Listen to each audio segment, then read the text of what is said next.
Hey friends, if you wish to delete your Gmail account, then please watch this video. I will guide you through the procedure. So go to this website account.google.com. It's accounts.google.com. Okay.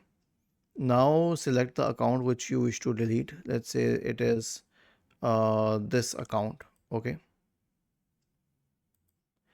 Now go to data and privacy on the list on the left hand side.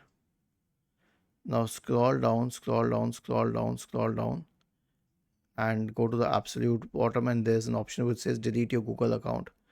Click on this and now it will ask for your password. Click on next.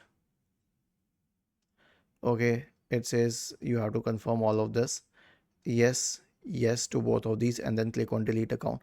I will not click on it because I don't want to delete my Google account, but if you want to, just click on delete account and it will be done. I mean, obviously there will be one more confirmation and then it will be deleted.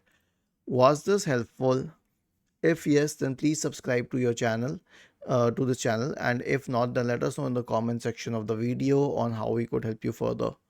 Thank you for watching this video and have a nice day.